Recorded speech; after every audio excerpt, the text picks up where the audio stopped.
something like that. Wide right. Little roller up along first. Behind the bag. It gets through Buckner. Here comes Knight, and the Mets win it. The band is out on the field. He's going to go in the end zone. He's going to go in the end zone. The Bears have won. The Bears have won. Oh, my God. Do you believe in miracles? Get it, Roy?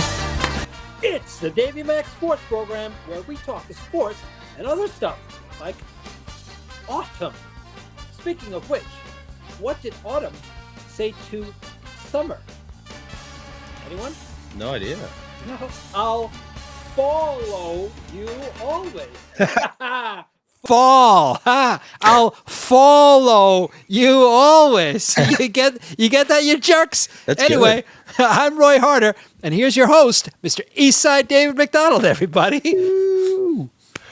Yeah, thank you, Roy. Thank you for the introduction. Roy Harder, Bobby Tamburo, Eastside Dave McDonald, as mentioned, on a September 15th, 2025. I'm sorry, did you call us jerks?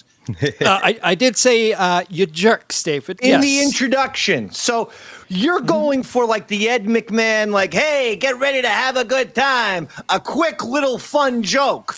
But That's then right. after I've noticed in recent weeks, after your fun, quick joke, there then becomes a transition into a threatening segment of the introduction where you threaten Bobby, myself, and the audience that That's if right. we're not laughing at your stupid little kid jokes that you clearly stole off of Google, if we're not laughing at your dumb little jokes, you're going to threaten us. We're jerks. You've threatened us with other things.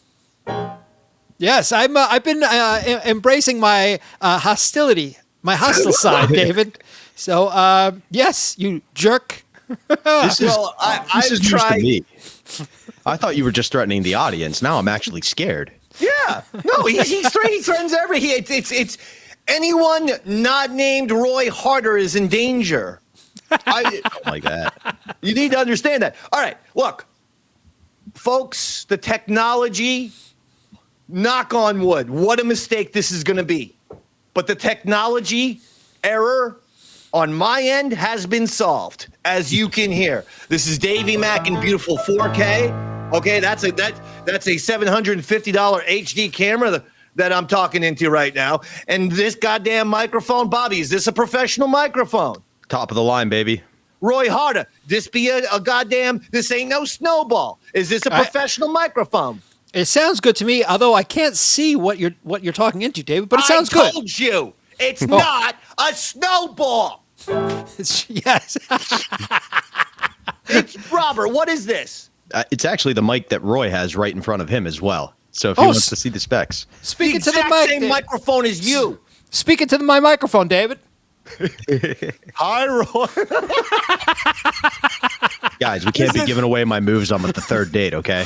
Usually I I feel sorry for the people sometimes who are only listening on the podcast, and there's many of them. Our podcast numbers do well, like really, really well. Our YouTube numbers, we're always looking to get bumped up, but our podcast. But then the people on the podcast are like, "What the hell's going on?" Well, Dave was just doing a fun little Brady Bunch segment with Roy there. That's what we were doing. We were doing this over the old restream. Look, here's the bottom line. I got on the horn with the Files man. You should have heard some of the things that I said to the Files customer service over the phone would totally get us banned from YouTube. Straight up. There were some comments there. I'm not going to finish the end of the words. I'm just going to throw out certain words. You want me to finish him for you, David? Like the Electric Factory. The words were so bad that we lost God. David. That was pretty weird because he was sounding good, looking good, and he suddenly... It was right as he was like, we shouldn't have any technical issues. He froze for 1 second. I was like, oh, God's saying, don't tempt me today. Yeah, I hope nobody assassinated him. Oh. Yeah. He has been saying some Controversial things. very lukewarm comments as of late. See, the minute he mentioned Fios, the algorithm went out, David. You should never have used the word FiOS. They're listening. They're listening. You're back, David. Yes. Okay, so I apologize. So this is not the internet now. No. Now I have a computer issue. I'm ready to shoot myself in the head. Robert, just kick everyone out. I hope there's no live stream people. There's only 4, so. For the 4 of you, it's your fault. Well, 3 of them are right here, David. Okay, let me tell you something. It's your fault, whoever that 4th person is. Listen, this is why we like to put it together these days in post-production and make it nice and make it smooth. But we're going to have a dandy time because at least the internet's working. I can feel the internet's working just fine. Yeah. But, what are the odds? I finally got the internet to work absolutely perfect, next level Star Wars, and then the computer battery. My computer's plugged into the wall, Roy. I don't know why this is the case. Well, I mean, how old is your computer, David? I don't know, 7 years old? That's like 49 in dog years. Yeah, man. And 56 in computer years. You have a high probability of that battery randomly exploding on you during the show. All right, then let's get to the show. Number 1, Andrew Whitworth of Thursday Night Football. We do the Davey Mac Sports Program on Monday. I got 3 days to look forward to the game on Thursday. You know what I don't look forward to? Because Thursday Night Football is on Prime Video. I don't look forward to the studio show because I got to see this big, bald, fat ogre, Andrew Whitworth, who looks just like Shrek. And for the last 3 years, I got to watch him wear a sweatshirt with a sports coat on. This guy has done the hoodie and sports coat combination every single day for the last 3 years. It's enough. Bringing it back. That's A. B, this look sucks. This look says, I don't know who I am. I don't know what I want to do in this world. Yeah. I don't know my place in life. Are you a sweatshirt / hoodie guy? Or are you a sports coat guy? You can't be both. To be both, to me, says you're an indecisive jerk kind of guy. Yeah. And I'm sick of it. Now, we had all of these guys do this hoodie and sports coat look these last 3 or 4 years. Yeah. Thankfully, most of them, if not all, have moved on.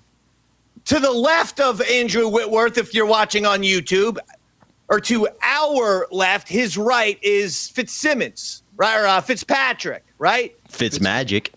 Fitzmagic's got on a suit, and he's got a Hawaiian shirt, but at least it's a button-down thing. But again, he's the wacky character. Look at him. I got the big beard. I'm wacky. So I'm going to wear a suit with a Hawaiian shirt. But I got no issues. Why? It's got a collar, and it's got buttons. And brown shoes. To Andrew Whitworth's left, our right, that's the defensive back from the Seahawks. What's his name? He was on the Legion of Boom. Richard Sherman. Right, Richard Sherman. That's Richard Sherman. And he's the cool guy. So he's got on a nice suit. He's got on a designer kind of shirt. But it doesn't have a stupid hood protruding from the back of it. I got my own beef with him, David, because he took that suit and he shit all over it by wearing those. They look like white sneakers, buddy. Exactly. Terrible. So then we take the sweatshirt, we put a sports coat on. We got these these gilf khakis. Capris. You said he doesn't know what he wants to do in life. Those capris are giving me some clues. It involves something. That's what I'm saying. I see like half of my mom wear these kind of pants when they're playing the links here at the golf course. Okay? So he's got old lady pants on, no socks, or if he is wearing socks, they're very, very close to basically the bottom of his foot. I mean, I don't even know if they cover the ankle. Those are called no-shows. This whole thing is such a douchebag look. It's not even funny. But number one, so if you're on television, wear the socks. Who are you, some Attitude Era wrestler? Like, that was the type of shit we would see in the WWE in 1999. The Rock would be wearing, designer pants and designer leather shoes, but never any socks. But you know what? At the end of the day, he's a stupid wrestler. He's got to take off all his dumb clothes to get in the ring. What's Andrew Whitworth's excuse? What's his excuse for looking like he should be in the Attitude Era, wrestling next to badass Billy Gunn? I think he's got a low T-cell count. He must have. Also, if it's cold enough to wear a hoodie, it's too cold to wear capris. And I don't know who started this hoodie and sports coat look. It's always been douchey. Dan Orlovsky does it on ESPN every single time Orlovsky's on. I get such douche chills that my cock goes in like a turtle going into the shell. It actually goes into negative inches territory. Yes, it goes into my actual body and stomach. Wow. I get such douche chills from Dan Orlovsky, that the penis actually inverts on itself and turns vaginal. Roy, that's what the doctor told me. I said, Doc, what happened? I said, I'm watching ESPN First Take. They do a segment about football. Next thing I know, I got a vagina. The guy goes, was Dan Orlovsky on the segment? I said, yes. He goes, that happens. Don't worry. He goes, go over, watch Mike Tyson documentaries or something. The dick will come out. Don't worry. Nothing to fear. Thank God. Not permanent, Dave, man. Thank God, Robert says. Why? As if what? I have children I need to make? No, I was having that problem. I didn't know the solution. Oh. I've just been sitting here dickless. I don't have health insurance, so I couldn't go to an educated doctor like you. Oh, yeah. You got to just put on some Tyson docs, bro. That comes out real big. Ooh. It also comes out a little rapey, Robert. I will be honest with you. No. Roy like that one. It walks like a duck.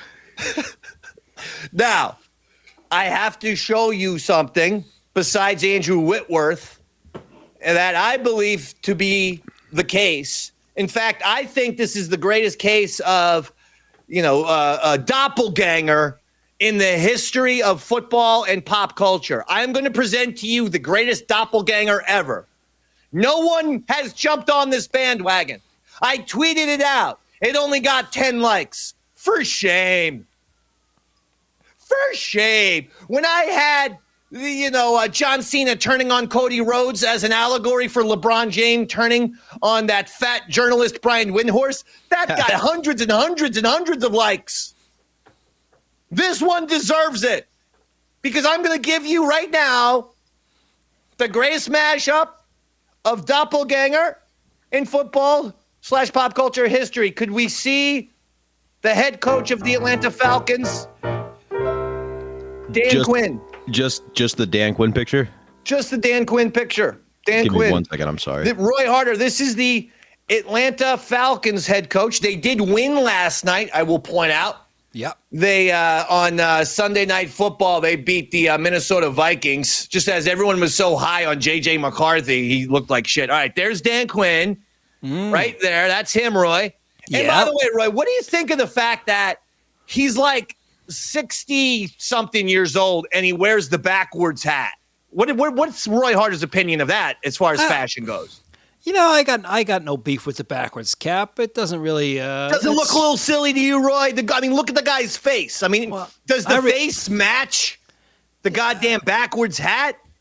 I see your point, David. But in his defense, at least he's not wearing a uniform, like a player's uniform like they do in baseball. I think that looks more ridiculous. Oh, I see. You're going with the football coach if he was dressed up as a player, like with a helmet and pads on. Yeah, I think like a Tommy Lasorda type, overweight, bubbling out of the uniform. Roy, that's a bad look. I will say, Roy, you're unfamiliar with a very, very small rule in baseball that most people don't know. It's actually a real rule. Oh. If literally everyone on your team got hurt, the baseball manager could play. Is that so, David? That is an actual rule. I'm not actually fucking around. It's an old antiquated rule that is legitimately still on the books. Wow. Which is why guys use that as an excuse to dress up as a player. Right? If all the Yankees got hurt, technically Aaron Boone could go in the game. So that's why he puts on. Boy, you better hope it's a knuckleball pitcher. Now, let's get back to football here, Roy, and not the Roy Harder musings of an insane madman. Okay? Fair enough, David. Fair enough. Dan Quinn, in my opinion, I accidentally touched the cord, so if my computer just suddenly shuts down, anytime, I feel like it's operation. Like I can't touch, the board game where if you touch the sides, it's just like, Yeah. I feel like if I touch, if I lightly touch any part of my computer, it just goes to that blue screen. So I get very nervous. I apologize. But here's the point. I'm going to say it. Dan Quinn, definitely too old for a backwards hat. You look stupid, dog. You look straight up stupid. You look like, here we go, Poochie the Dog from The Simpsons. Huh. Now, if people got to say to themselves, who the hell is Poochie? I don't remember a Poochie. The Simpsons dog was Santa's little helper. No.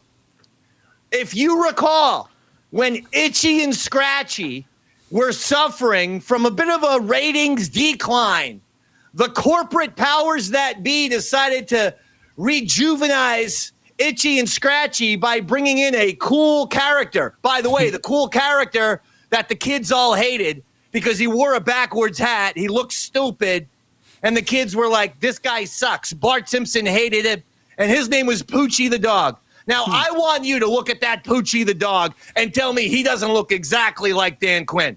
Can we flash back? There it is. Dan Quinn, Poochie the Dog. Dan Quinn, Poochie the Dog. Look at it. The mouth, the hat, but also, Roy, the disheveled appearance. The shirt is unkempt. Everything is baggy. He's even got glasses like this dude. Guys, this is it. I mean, I actually think Dan Quinn might be patterning his own style after Poochie the Dog from The Simpsons. I believe it, David. I can now. When Bobby goes back and forth, I could barely tell who's who now. See, I told you. Greatest analogy in the history of sports / pop culture right here. You can't unsee it. Every time I'm watching Sunday Night Football last night, I couldn't unsee it. I'm like, this guy is Poochie the Dog. Well, he earned himself a new name, David. Damn, yo. Poochie. Coach Poochie. And I think that my tweet should have blown up. 10 likes? Come on, man. The night is, it's still early, David. I posted it days and days ago. Could be one of those sleeper tweets, the kind that I post. Yeah, I get those all the time. super brilliant, but nobody seems to give a shit. Yeah, I know. They've got us on some pay them no mind list. All right. Now, let's go to Chiefs-Eagles, by the way. Oh. All right. Yeah, I heard the Chiefs lost this one, huh, David? You heard that. Look at Roy. Everybody. 55 points for Roy Harder. When you bring something sports to the table, because we've only been doing a sports show for the last 15 years. Yeah. That was a bit of, that was some legitimate sports knowledge, right? Well, so how did you hear that the Chiefs lost to the Eagles? Chiefs now 0-2, by the way. Well, I see right here on the show prep, it says Chiefs lose to the Eagles. So I figured they lost, unless you were trying to deceive me, David. I was setting you up so that even if you lied to us, you could have been like, I was watching ESPN today. I was reading Sports Illustrated, Dave, man. Not, Dave, because it's on the show prep that you did. That's literally what you're...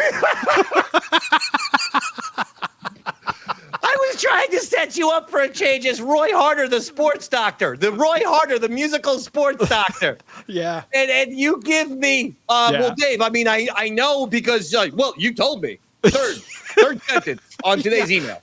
If I didn't come clean, I would have had to live with a title which I didn't deserve, David, and it would have caused me immense anxiety and pressure to constantly be knowledgeable about sports. So I just got to be honest, buddy. Emmy Award winner for the New York Rangers for the song that you did for the New York Rangers. For MSG, actually. For Madison Square Garden. Yes, Madison Square Garden. But I thought it was for a Rangers the campaign. Rangers. It was for a Rangers campaign, but the network itself was MSG. They were the ones who. All right, let me, dude, can you play the song for us?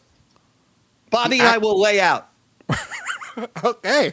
You sure, buddy? Yes, please. All right. Let's go, Rangers!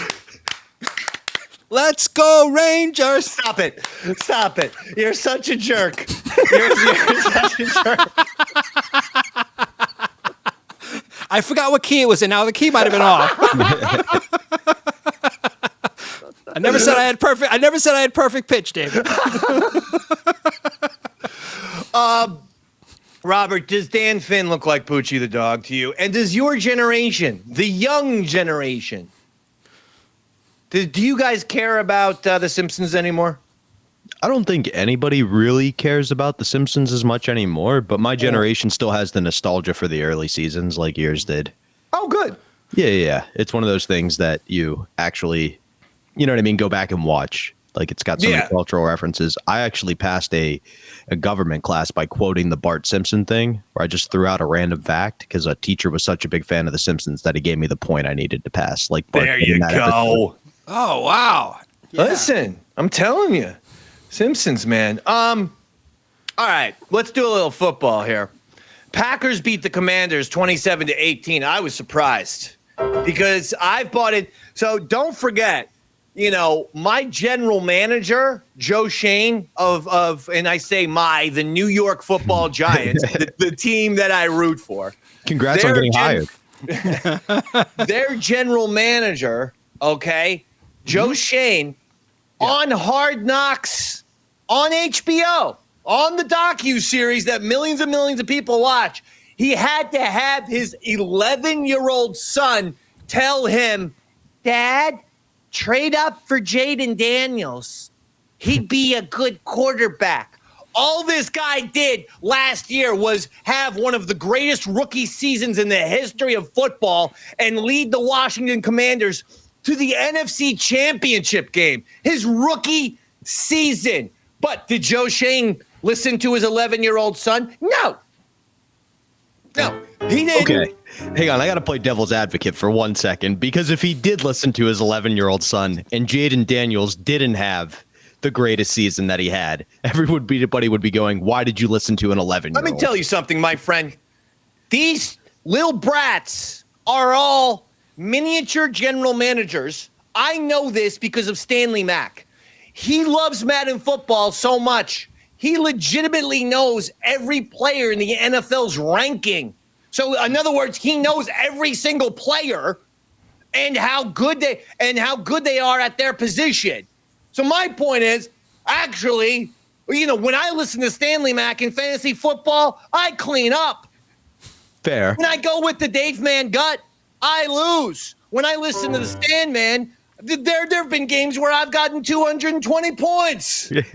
Now imagine if you, as an adult, got paid over $100,000 a year to study as much as Stanley did. No, but here's that'd be great. But here's my point. All Shane had to do is just confiscate the damn footage and be like, you know what? My son's probably right. Jaden Daniels is going to be awesome. You know what? Hard Knocks, can you not play that? Or the kid says something and you go, oh, okay.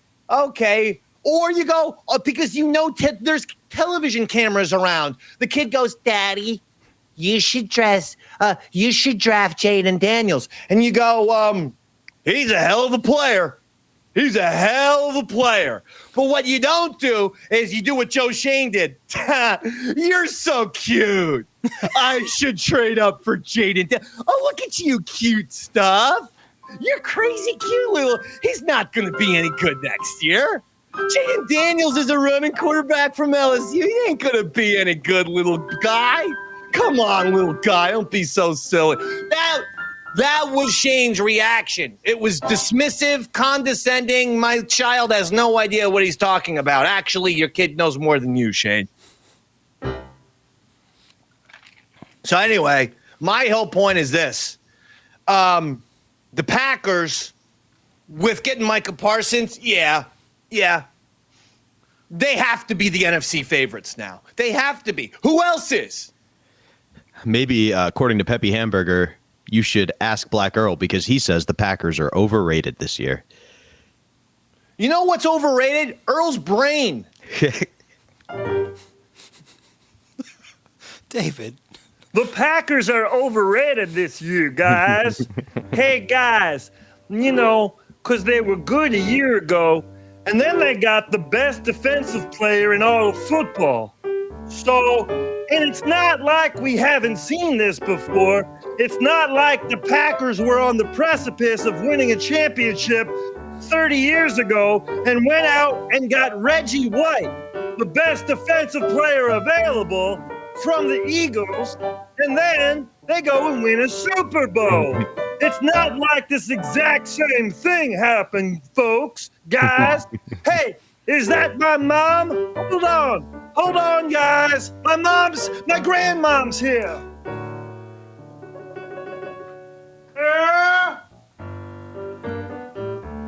Earl, honey?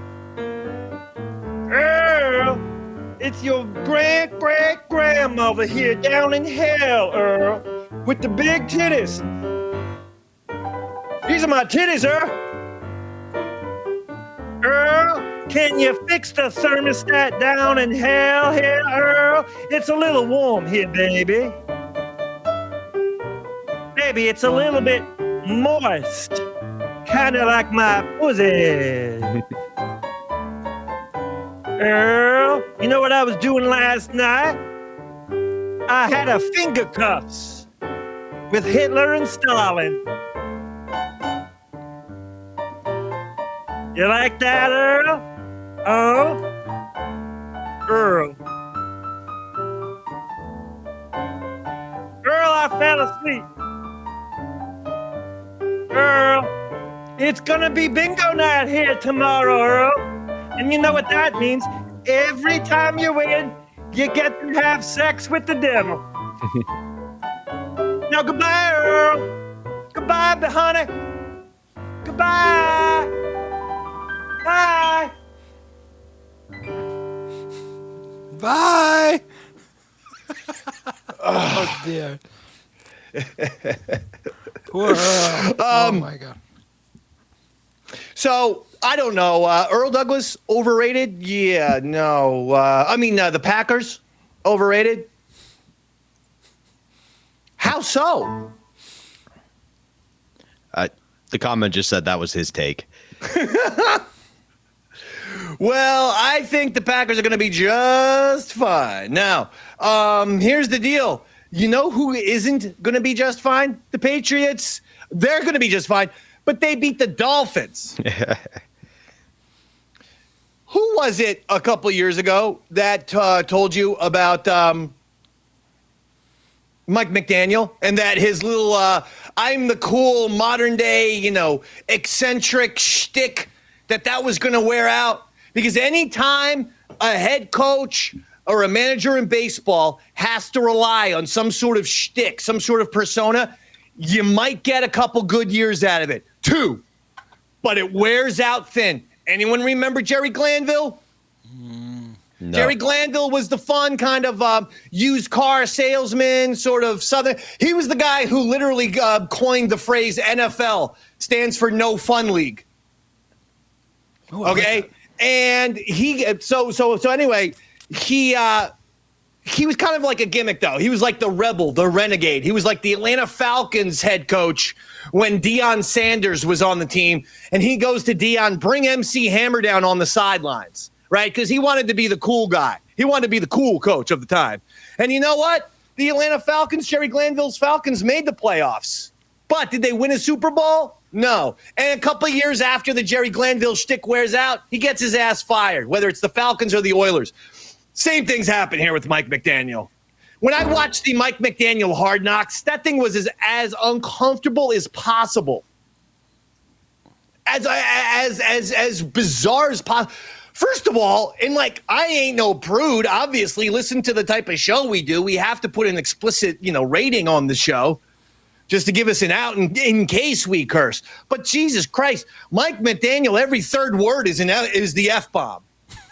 And I'm sorry, but when I'm watching Hard Knocks, the overusage, it was like, it wasn't even like a Scorsese or Tarantino type of movie. When you're saying it that much, I genuinely think the players very soon will think no message will get through. None. No message will get through. If you're like, guys, we're the best fucking team. And like, this is how he would talk. Like, I'm not saying he'd be yelling. It would be like this weird Mike McDaniel, like stoned football coach. Mike McDaniel, the stoned football coach. Guys, boy, I love these glasses. I get a lot of use out of them. Because Mike McDaniel with the glasses. Guys, it's like we're fucking. We gotta, just throw the ball, down the fucking field. Gotta throw the fucking ball down the fucking field, man. We gotta fucking, guys. It's like there's guys are fucking good players. But guys, but if you think about it, it's like every guy, if you think like on the team is like a planet. It's like their own, fucking solar fucking system. If you fuck, so if one of those stars fucking gets, like the tight end, let's say the tight end is a star, right? Fuck. Like, if it fucking like gets like eaten by a black hole, like that's the, that's like the equivalent of like tight end missing a block and fucking getting, Tua fucking sacked. And we can't, it's like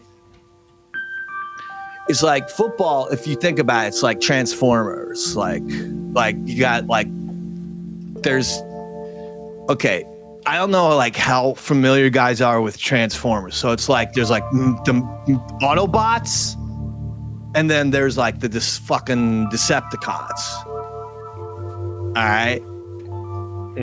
And it's like Megatron is the leader of the fucking of the Decepticons. Okay, because he's bad. Fuck. But it's like fucking. It's like Optimus fucking Prime is like, he's the fucking Autobots leader. And that's what we need to fucking, we fucking, you know what I mean? We've, like Tua, like it's like, okay, do you ever think like how, okay, like if Darth Vader is like Luke Skywalker's actual father, because like I always thought like, oh, fuck, like I was, like maybe he's fucking like lying,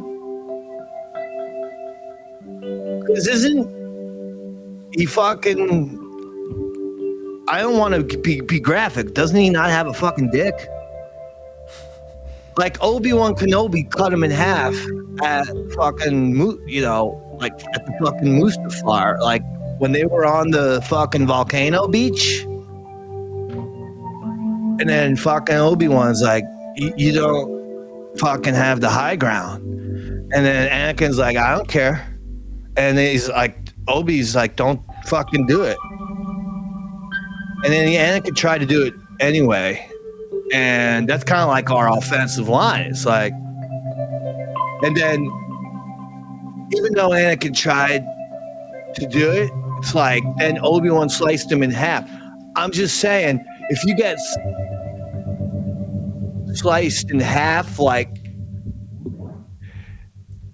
the odds, the percentages of your penis working aren't good. I suppose, I guess it was maybe, I guess Padme was pregnant already. it's like I never saw them have sex. They never showed that in like any of the fucking movies. So I'm just saying, if our offensive line doesn't play better, that's all I'm saying. And we're not, So we have a lot of better fucking football to play. I'm Mike McDaniel. All right, see you later. Fuck offs. Fuck up. Fuck you.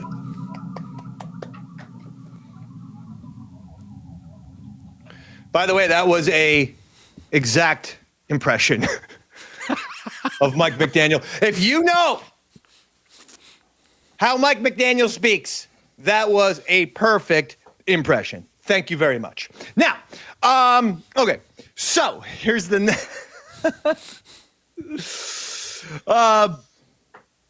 I don't know what the hell's going on. There's a lot of stuff going on. We have a doubleheader on Monday Night Football between the Bucs and the Texans. They play at 7 o'clock, and then the Chargers at the Raiders. Okay? Brian, who is this? Just kick people out. Just kick the guy out. What happened, David? Nothing. Notre Dame loses a heartbreaker to Texas A&M as Tyler Buckner pulls a Bill Buckner. Roy, I told you this would happen. Did I not? You did, Did David. I not tell you that this would happen, that Notre Dame would suffer because the Yankees, they've blown it. The New York Football Giants, they've blown it. The New York Knicks, they've blown it. Everything, they've blown it. Okay, and now we have Notre Dame. Roy, they're up. Okay, the game is tied 34-34. Notre Dame has the ball with 2 minutes and 50 seconds to go. They score a touchdown. They go up.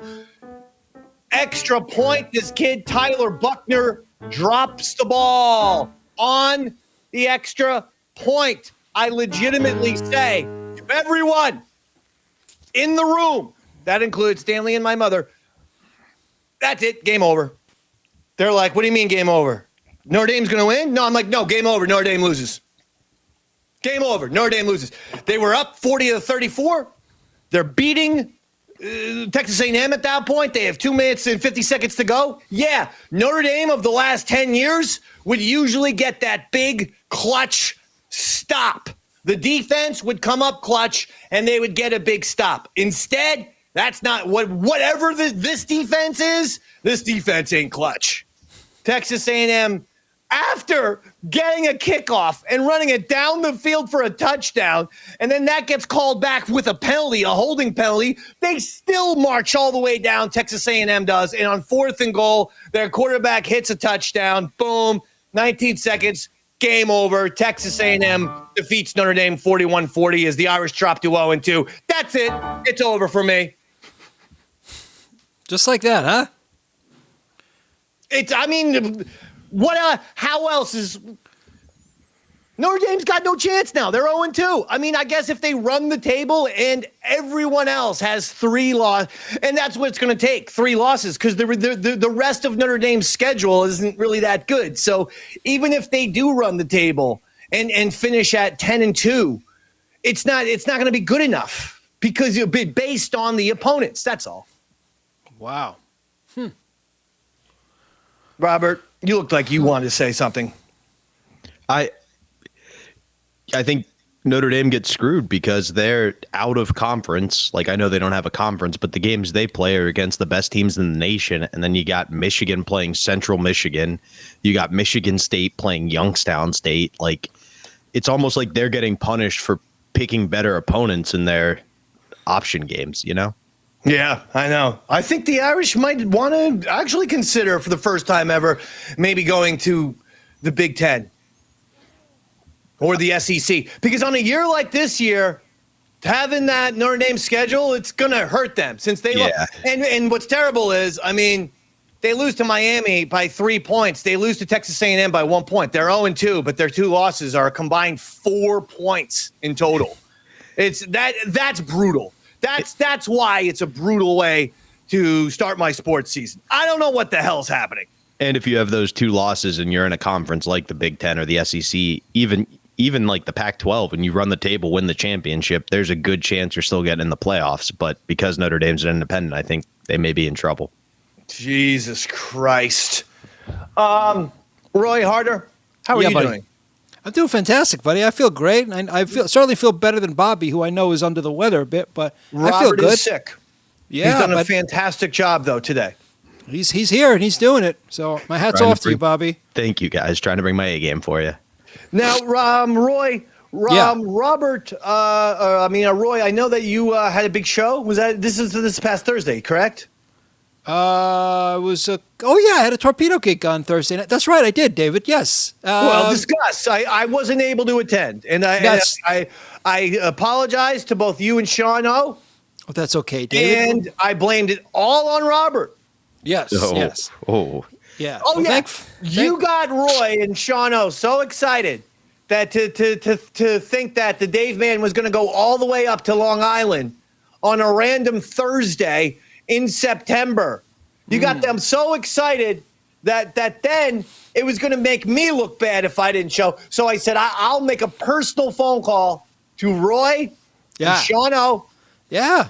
Throwing Bobby under the bus. Yes, you did, David. We had a great gig. Thankfully, we got another one coming up next Friday, which you can attend as well, David, because I know you're free on Fridays. Sean O told me there was one in October. I said I made plans to maybe go to a torpedo or no, it was the Pearl Jam. Yes, okay. Yeah, so we got one coming up in October. Yeah, I don't know the date of that yet. But all right, that's the one I want to go to. I'm being honest. Okay. I want to go to the Pearl Jam one in October. Okay? Oh, it's going to be a good one, David. That's the one that I'm attending, hopefully. Knock on wood. Yeah. What I'm saying is that's the one I am going to try, unless some kind of, crazy life things have been popping up the last couple years, and it feels like they pop up every time that we want to do something pops up. But having said all that, barring anything that pops up, that's the one I want to go to, Roy. Okay, well, you will be on the guest list as my personal guest, David. Thank you. That means you're carrying equipment. Yeah, it means you're going to be loading shit in for me. Bobby knows. Jesus Christ, Roy. I'll need a lift to the gig as well, David, so you'll have to pick me up on the way over there. Can you get a picture, Robert, of Phil Simms? Phil Simms? Yeah. Phil Simms. I just want to show people something here. Okay. Because Phil Simms is the former Giants quarterback. All right. Yeah. He's the guy who won the Giants their very first Super Bowl. The 1986/87 team that won the Super Bowl. And little trivia factoid, Phil Simms of the New York Football Giants is the first guy who did the I'm going to Disney World thing. When they say to the quarterback, hey, you just won the Super Bowl. Where are you going next? Phil Simms, the first guy ever to go, I'm going to Disney World. Because he was the MVP. He was 22 for 25. All right, thank you. That's perfect. Look at that guy. That's Phil Simms. Now, here's my only issue. All right, I want you to remember that. Yeah. And then we're going to show you a couple of other pictures. Now they have that memorized. Yeah. Here's my issue. Phil Simms, Roy, quarterback in the 80s and 90s. Okay, you know who was also a quarterback, Roy? Certainly in the 90s? Joe Montana. Troy Aikman. Man named Jason Garrett. Okay. Who then went from being a backup quarterback, as everyone knows, to being the head coach of the Dallas Cowboys for 10 years before they brought in McCarthy. Well, Jason Garrett is doing a show right now with Chris Simms, Phil Simms' son. I want to ask you, who does Chris Simms look more like? Okay. Go ahead. Okay. Roy. Yeah. Chris Simms looks exactly like Jason Garrett. Yeah. Not Phil Simms.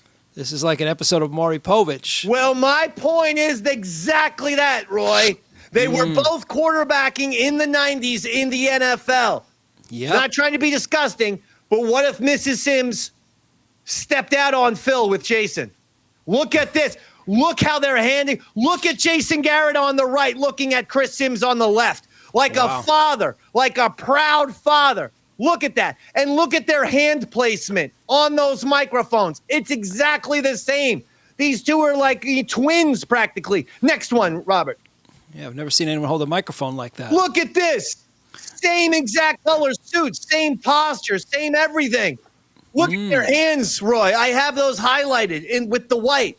Yeah, I see that. Circles are linking the two men together. Clearly, with all of these graphics, this is a good conspiracy theory. What do you think, Roy?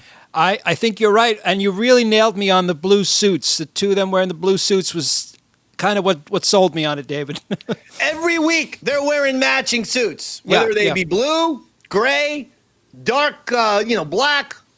Every single week. Every week, their posture matches the other one, like they're mirror images of one another. Yeah. I'm not saying Mrs. Simms definitely had an affair on Phil Simms with Jason Garrett. I'm just saying. That's all. That's it. You don't have to say it, David. I'm allowed to say, right, Roy? You're allowed. Yeah, it's I'm legal, allowed David. To speculate. That's all this is. Yes, speculation is legal in broadcasting, David. Okay. Yes. This is speculation, and that's all this is. But I would prefer some sort of DNA testing company to go to the set of Sunday Night Football and let's get some DNA from Jason Garrett and Chris Simms. Shouldn't be too difficult, right? Thank you. Thank you very much. Now, you are not the father. What happens?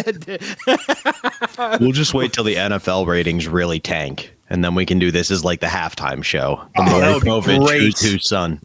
That'd be great. Baseball, real quick. Yankees lost to the Red Sox last night. When they had been playing better, they did win 2 out of 3 against the Red Sox, but the Yankees now, as of September 15th, are 4 games behind the Blue Jays for first place in the AL East. I think they're probably going to be done. I think they're going to be looking at the first wild card spot, unless the Blue Jays just, go into the toilet in the last 2 weeks of the season. Anything's possible, but that's what it's going to take. Possible. Anything is possible, Dave. That could very well happen. Anything's possible, but it's going to take Toronto to literally major choke job in these last 2 weeks. You're talking 4-game lead with 2 weeks to play. You should win your division, but you don't know. All right? Here's the problem I got. Problem? With one of your sports teams. Here's the problem I got with the Yankees. Their bullpen is not reliable. Their bullpen's not good. The Volpe situation, in fact, the whole left side of the infield, shortstop and third base have been a nightmare all season long, and so is the bullpen. In a year where the Yankees have hit and gotten good starting pitching, they're not winning their division. That shouldn't be the case.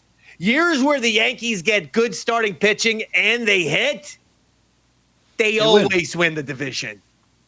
The things that we count on that we shouldn't have. We should have not taken for granted as Yankee fans how great year in and year out that bullpen is and how very good, if not great, their defense has been. Because this year, oh my goodness, they're going to get tanked by their defense and bullpen. Think of that. And I'm supposed to be okay with Brian Cashman and Aaron Boone. Brian Cashman and Aaron Boone are the baseball version of Joe Shane and Brian Dable. They're unqualified. They are not good at their job.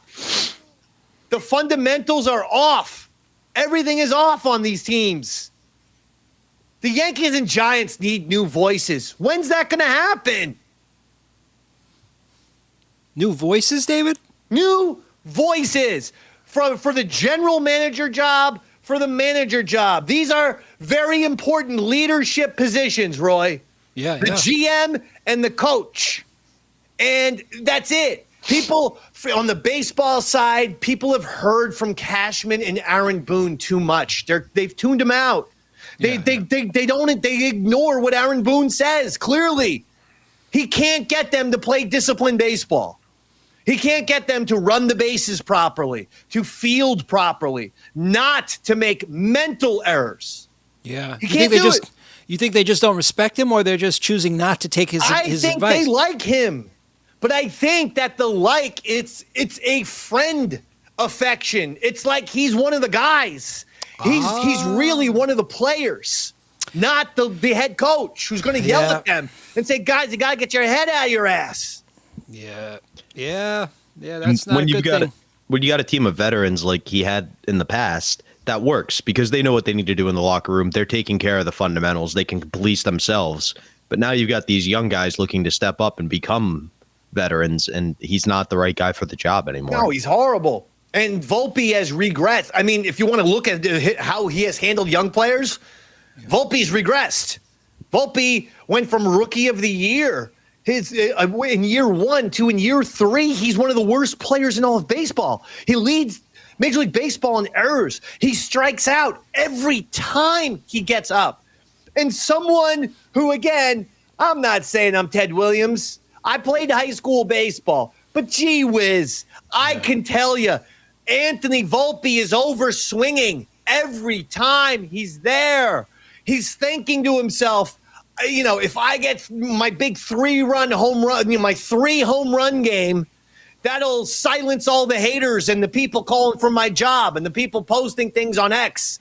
If Anthony Volpe didn't talk to Derek Jeter when he was 12, he'd be, this, and it's a picture of a guy, Anthony Volpe, working at McDonald's. He's got all these type of memes to contend with.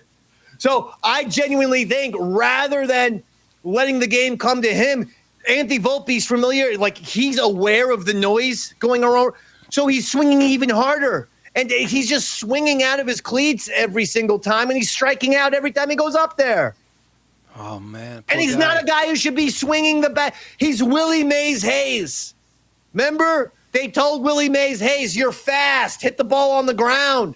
Volpe's the same way. He's got speed. He should be bunting and hitting it on the dirt, legging out some infield singles, not trying to crush 430-foot home runs. Jeez. Every time you fly out, you owe me 10 push-ups. It's ridiculous. Robert loves that movie. He loves Major League. He said Major League's the #1 baseball movie of all time, Roy. Oh, he's got an argument there, I'd say. What would you say? The #1 baseball movie is definitely Field of Dreams, David. Field of Dreams? God, I hate that movie. Yeah. You hate it, Robert? It gets used as a reference in my life a lot, where my parents are like, you could be something and a comedian, kind of like that surgeon who never got to play baseball, and then they built baseball in heaven, and he didn't even get to play there because he stepped out to be a surgeon. And it's like, it feels like you guys just don't want me to be a comedian. Well, he did get the one at bat. He got a sacrifice fly in the heaven game. Yeah, and if that's what he got, that's what he can hang his hat on, the big sack fly. Every kid, when they're growing up, dreams, you know what? I hope I come up and hit a sack fly. And yeah, with the sack fly, he still isn't even recorded as getting an official at bat either. So it's like he didn't play the heaven game. He does get credit for the RBI. I will say that the best baseball movie of all time, and you're wrong. And I like both of those movies. The best baseball movie of all time is Bull Durham. Oh, I thought you were going to say Bad News Bears. Because Bull Durham was written and directed by the man who's escaped, his name, Ron Shelton. And Ron Shelton, who has specialized in sports movies, by the way. He did White Man Can't Jump. He did that boxing movie. I forget what it's called. He did Cobb. He did Tin Cup, the golf movie with Kevin Costner. But Bull Durham's his best. And the reason why, Ron Shelton played minor league baseball. Wow. Oh, so he's got an inside view there. The authenticity in Bull Durham. You can feel the baseball authenticity ooze out of that movie. It's phenomenal. Yeah. And the honorable mention, 8 Men Out. We discussed it before. We did. Underrated. Very underrated. Spectacular film. 8 Men Out. Absolutely. What's the one with? Is that the one with Madonna and Rosie O'Donnell? That's League of Their Own, man. Oh yeah, I always get those two mixed up. Sorry. John Sayles, independent filmmaker from the Garden State, New Jersey. Yeah, Jersey guy. Yeah. Okay, that'll do it. Ooh, we missed one big sports thing that happened this weekend, Dave. Tell me. The Canelo Crawford fight. Oh, I watched it. Yes, I did. I watched the Canelo Crawford fight. a little disappointed, truth be told, because, well, look, I watch those countdown shows, and I get super jacked up whenever they do those countdown shows. So I'm like, all right, this is going to be awesome. This is going to be the greatest fight of all time. I cannot wait for this. And I'm watching. First of all, I know that boxing matches start late. I get it. I've watched a zillion, boxing nights, UFC nights. Completely understand. Yeah. Okay. But they didn't even start entrances till what time, Robert? 12:30? Something like that, yeah. After midnight. It was a little like they were pushing it a little bit there. Oh yeah. You can't start entrances at 12:30 for Christ's sakes. No, I agree completely. They do try to simulate the bar scene, so like it's you're drunk and ready to fight. Much like NASCAR came out of the Prohibition era, this was the fights that happened after the drinking. Fair. Here's why I was disappointed. I knew from that first round that Crawford was going to win. Knew it. Because Canelo wasn't throwing anything. Yeah. And I have watched enough boxing matches to know that, honestly, a lot of times you can judge the fight by that first round. And just because the guy if the guy doesn't get off, if the guy's not trying to throw anything in first round where he should have some adrenaline, I go, nope, he doesn't have it tonight. Well, you never know, David. I'll argue with you on that one because a lot of times these guys play the first round as almost like let this guy burn himself out. Let's see what he's got. Let's see what his reach is. And they just wait. It's a very common strategy in boxing. I know, and I don't like it. It worked one time. Rope-a-dope. Muhammad Ali versus George Foreman. And outside of Ali versus Foreman, it doesn't work. Okay, you're now spotting the guy rounds on the scorecard for starters. So now you're willfully putting yourself in a hole. Secondly, there is a thing in all sports of rhythm, of chemistry. Yeah. So you let the other guy get off to good rhythm and good chemistry and confidence. He's feeling great. So how are you just going to be able to, the first two rounds I was feeling it out. Those first two rounds I wanted to see what he got. And then round 3, I'm just going to turn it on. And what, the other guy's just going to stop boxing? No. And that's what happened. Canelo never, ever seemed to get in the pocket, never got in the zone. And how old is Canelo now? Outboxed him 100%. That's true. You're absolutely right in that regard. But how old is Canelo now? Does anyone have this? Canelo had the age advantage. I looked it up. Canelo is 35 and Crawford's 37. Oh, wow. Okay. All right. Now, there was something very interesting that happened. I know this might be a little too young for you guys, but there's a streamer named Aiden Ross, who's a big kick streamer. I know who he is. Right before the entrances, he gets a phone call, walks off stream, comes back in and goes, "We're changing our bet to Crawford." Everybody in the room's like, "No, why?" He goes, "I'll tell you off stream. We're changing our bet to Crawford. We're changing our bet to Crawford." And they changed like $1 million bet to Crawford. Can you actually do that once the fight has begun? It hadn't begun yet. So like the whole thing this was right before they started walking out for their fight. He got a phone call, and a lot of people are saying the fix may have been in. Oh, that's so funny. The fix may be in. That's the name of a Torpedo song. Sorry, David. I didn't want to derail you. And you could see them this Thursday. Yeah. Who happen to be playing next Friday night out in Center Reach. Okay. But as far as the Canelo-Crawford match goes, so they're saying that the fix may have occurred. That's what people are saying, especially with like how excited I tell people you, were boxing, about Canelo. Forget it. Boxing is so fucking... Boxing, this was your opportunity to do it. And then once you had this, you could have done Ultimate Boxing Championship, UBC. Because that's what Dana White wants to do. Or bare knuckle, No, he wants to create. He's going to do an ultimate. He's going to do exactly what he did with UFC, which is, okay, all the other boxing leagues exist. The WBC exists. But then all the best boxers go to the UBC, the Ultimate Boxing Championship. I like that. For the absolute, okay, that's the best boxer. That's what he's doing. But, I mean, geez Louise, Canelo, what was going on there? Get some shots off. Damn, just when you think, Don King is out of the picture, man, he just rears his ugly head back in somehow. And how is a Mexican man look so Irish? Good question. I didn't want to go there, David. But Yeah. he does look, he's a redheaded Mexican, huh? Kind of like you. Like a redheaded. God said, fuck I you was twice. rooting for him. I was rooting for the little. I was For the rooting little for leprechaun? Ginger Cool. for Los Leprechanos. No, there's have you watched? Have you ever heard the show Peacemaker? No.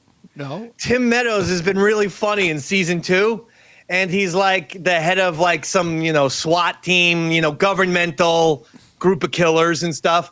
But when he gives everyone nicknames, and because he's like, how else am I going to remember everyone's names? But the other day is like, so he's just like coming up with names for people, and they got a big, huge, fat, redheaded guy, and he's like, I'm going to call you Ginger Cool. And he's like, you're not calling me Ginger Cool. And he's like, relax, GC, it's a compliment. Ginger Cool. And so it's so funny. And then there's this one scene where he goes around because there's like 5 of them, and he's like telling them like what people have to do. And he goes, Pony Boy, you're on the back step. Titties, you're in the front. This guy's like, whoa! You can't call us these names. Yeah, Ginger Cool. I love it. It's a good show. Peacemaker. It's a good show. I'll check it out, David. Yeah, it's a good show. I always, give you the benefit of the doubt. It's season 2 though, so you got to go and watch season 1. It's only 8 episodes. Season 1. Yeah. All right, that'll do it. Thank you. That's it. Roy Harder. Anything to plug, please? Yeah, I just want to tell him. I want to give a shout out to my son Devin Harder, who just joined the Navy. Oh wow! And he's going to be shipping out in March. So I'm very proud of the guy. He's going in as a religious practitioner. Religious program specialist, which means that he has to go for combat training because the clergy are not allowed to carry weapons into combat. So he's going to be one of those guys on the clergy, guarding the clergy as they go into these battles and he's basically an altar boy with a machine gun. So pretty exciting. Yeah, I'm excited. Wow. I'm excited for him. Anyway, and that's all I got to plug for now, David. Next week. Wow. Well, that's amazing, Roy. Yeah, just wanted to give him a little shout out to let him know how proud I am of him. Wow. Robert, did you have any idea about this? No, not at all. No, because he just signed a couple days ago. I would have demanded to put my plugs in first if I knew about this. Yeah. So now you have to come to the torpedo gig. They froze. Oh. Well, no, I didn't. I mean, I froze mentally. Yes, I froze mentally and emotionally. I'm amazed. Wait a minute. One of your offspring is allowed to carry a firearm? I would have froze too, David. But I mean, the Air Force was there anything? No, Navy, actual Navy, like on a ship. I'm sorry. Yeah, Navy. No, that's okay. It's all. What was the deal with the Navy? I like the Navy too. He just wanted to do. Navy has some benefits, and we've had prior family members. My father-in-law was in the Navy, so there's a familial history there. Wow. So he wanted to get his stripes in. Yeah. So, wow, that's amazing, Roy. Yeah, unbelievable. Yeah. Good for him. I'm very proud of him. Yeah, absolutely. Well, Robert, I mean, plug your stupid stand-up set now after this. Yeah. October 10th, I'll be in Columbus. That's surrounded by land. No ships there. October 12th, I'll be in Cleveland at Hilarities. That's a Sunday. So if you're looking for a Sunday fun day, come on out. Devin could take Lake Erie right up to the. And congratulations. That's really something to be proud of, Roy. Thanks, guys. That's awesome. That is awesome, Roy. All right, well, that'll do it. Make sure you're supporting Modern Day Man, the other show that we're doing. Although keep your eye out for a Nisai Davidson wrestling show that should be up on Saturday, I believe. And whenever Star Wars returns, that's when Yaddle Chattel returns. That'll do it for me. Oh, and then there was a new Davey Mac Tales from Satellite, by the way, that we put up. That was really good. So when I did the poetry and prose, that's exclusive right now on patreon.com/EastsideDave. That will do it. For Roy Harder, for Bobby Tamburo, my name is Eastside Dave McDonald. Good night, everybody.